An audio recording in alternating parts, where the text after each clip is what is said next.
कमालपुर एक छोटे से गांव में अरविंद नाम का लड़का अपनी बूढ़ी मां के साथ एक छोटे से घर में रहता था। अरविंद के बचपन में ही उसके पिताजी का किसी बीमारी के चलते देहांत हो चुका था।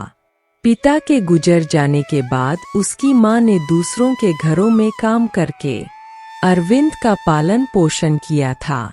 एक दिन अरविंद की मां अरविंद से कहती है, बेटा, जब तेरे पिताजी का इंतकाल हुआ था, तू जब 2 साल का ही था, तुझे मैंने बड़ी मेहनत मशक्कत से पाला है।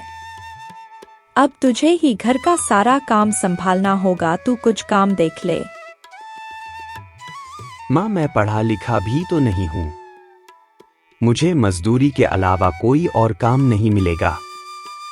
अगर मैं पढ़ा लिखा होता तो मुझे कोई छोटी मोटी नौकरी मिल जाती, और आजकल तो मजदूरी भी बहुत मुश्किल से मिलती है। बेटा, अब यूं हाथ पर हाथ रख कर तो बैठ नहीं सकते, तुझे कोई काम करना ही पड़ेगा। घर में खाने के लिए कुछ भी राशन नहीं है, तू कल कोई काम देख लेना।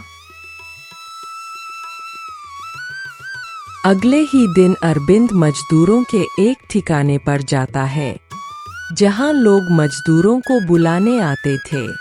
वहां बहुत से मजदूर होते हैं, लेकिन अरविंद को कोई भी काम नहीं देता है। अब अरविंद हार थककर अपने घर जाने लगता है। तभी अरविंद को उसका एक दोस्त मिलता है। वह अरविंद से कहता है, अरे अरविंद, इतनी तेज धूप में कहां से आ रहे हो? बड़े उदास दिख रहे हो। भाई, मैं काम देखने गया था, लेकिन कोई काम नहीं मिला। अब माँ को क्या जवाब दूंगा? बस यही बात परेशान कर रही है। मैं तुझे काम दिला दूंगा, कल तू मेरे घर आ जाना। मैं तुम्हें एक जगह काम दिलवा दूंगा। ठीक है भाई, मैं कल तुम्हारे घर आ जाऊंगा। इतना कहकर अरविंद अपने घर चला जाता है। आ गया बेटा तू, मैं तेरा ही इंतजार कर रही थी। कुछ काम मिला कि नहीं? माँ, काम तो कुछ नहीं मिला, लेकिन मुझे मेरा एक दोस्त मिला था। वह मुझे काम दिलवाने के लिए कह रहा था। उसने मुझे कल बुलाया है। बेटा, तू कल जाकर कोई काम जरूर देख ले। मैं आज बराबर वाले घर से 1 किलो चावल उधार लेकर आई थी। रोज रोज उधार मांगते शर्म आती है।